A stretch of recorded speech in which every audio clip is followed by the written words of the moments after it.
नमस्कार, मी प्रदीप नणनकर. आपण पाहत आहात इंद्रधनुष्य. केंद्र सरकारने अध्यादेश काढला. एक अध्यादेश तो असा आहे, तूर जी आहे ती विदेशातून आयात करायला 0% आयात कर. त्याची मुदत होती 31 मार्च 2025. आता नव्याने त्याची मुदत वाढ केली आहे 31 मार्च 2026. म्हणजे 12 महिने आणि आता उरलेले 2 महिने, 14 महिने 0% आयात कराने तूर आयात केली जाणार आहे. म्हणजे घरच्या म्हातारीचे काळ असं जे म्हणतात ना, तसं आपल्या देशांतर्गत तूर उत्पादक शेतकऱ्यांचा विचार करण्याऐवजी विदेशातले जे शेतकरी आहेत त्यांच्या हिताचा विचार आपलं केंद्र सरकार करते. म्हणजे कसं की त्यांचे करार जे आहेत ना, मूळ काय आहे की त्यांचे करार समजा 31 मार्चपर्यंत असतील, त्याला मुदतवाढ देऊन टाकली 1 वर्षभर. होतंय काय, गेल्या काही वर्षामध्ये डाळीमध्ये आपण स्वयंपूर्ण व्हायला निघालेलो होतो, पण सरकारच्या धोरणामुळे भाव वाढू दिले जात नाहीत, मध्यमवर्गीयांना खुश केलं जातं. आणि ज्या देशामध्ये डाळीचं उत्पादन होतं पण तिथे त्याचा वापर होत नाही, असे देश हे केवळ भारतात निर्यात करायची या उद्देशानेच तिकडे उत्पादन घेतात. आपल्या डाळीच्या कितीतरी पट निकृष्ट दर्जाची ती डाळ असते आणि ती बाजारपेठेमध्ये दाखल होते, ती स्वस्तात येते आणि त्यामुळे आपले भाव पडतात. आता हे असं का केलं हे कोण कोणाला विचारणार ना.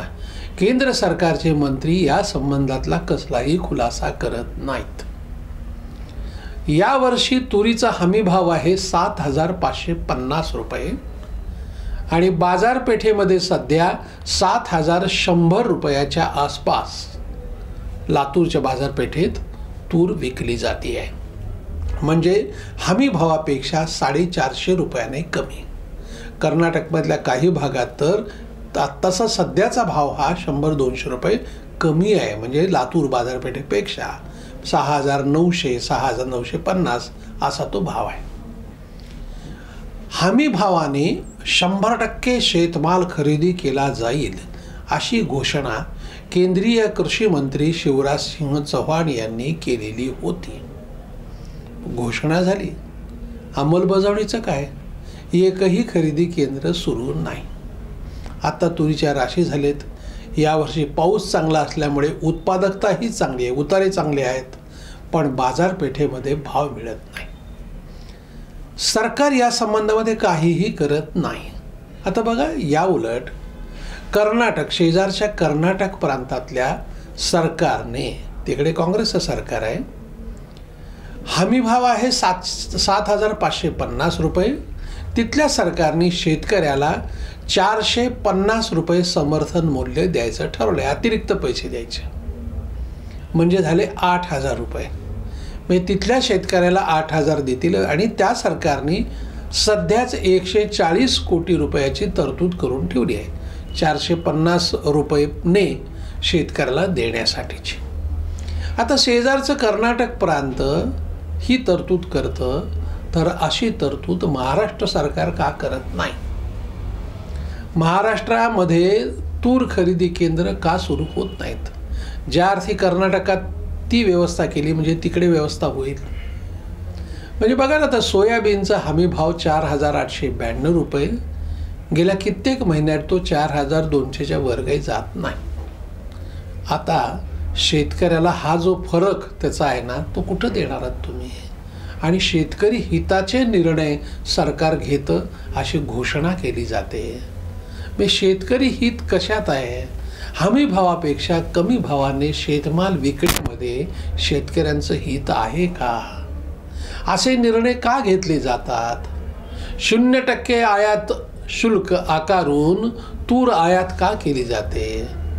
सोयाबीनचं एकूण आयात शुल्क थोडं वाढवलं, पण सोयाबीन पेंडीला निर्यात शुल्क दिलं जात नाही. निर्यातीचं अनुदान जर दिलं गेलं तर सोयाबीन चे निर्यात होईल, म्हणजे पेंडीची निर्यात होईल, त्यामुळे भाव वाढतील.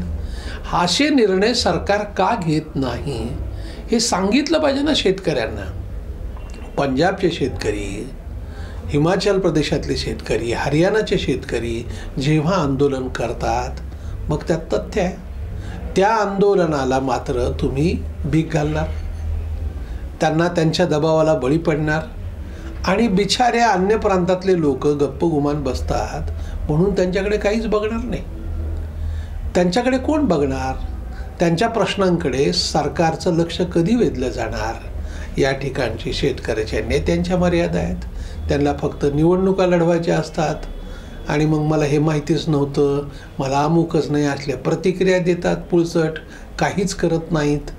आणि त्यामुळे शेतकऱ्यांच्या समोर आपण कोणाकडे दाद मागायची, कोणाकडून अपेक्षा करायची? पंतप्रधान नरेंद्र मोदी आल्यानंतर सगळे बदल होतील असं वाटलं. काही विषयामध्ये चांगले बदल पण झालेत. मग लाडकी बहीण योजना जर राबवली जात असेल तर लाडका शेतकरी योजना का राबवली जात नाही? 2,000 रुपये जे दिले जातात ना, म्हणजे 6,000 रुपये वर्षाला आपलं महाराष्ट्राचं सरकार पुन्हा 6,000 देतं, पण ते कोणाला हो? ज्या सरसकट शेतकऱ्यांना त्यांचा हमीभाव जर दिला ना, किमान आता हमीभाव देखील योग्य नाही आहेत, हा आणखीन वेगळा मुद्दा आहे, पण हमीभावानं तर खरेदी करा. सरकार करणारी घोषणा त्याची अंमलबजावणी कधी होईल हे देवच जाणो. धन्यवाद. आपल्याला हा जर व्हिडिओ आवडला असेल तर तो लाईक करा, फॉरवर्ड करा व सबस्क्राईब करा.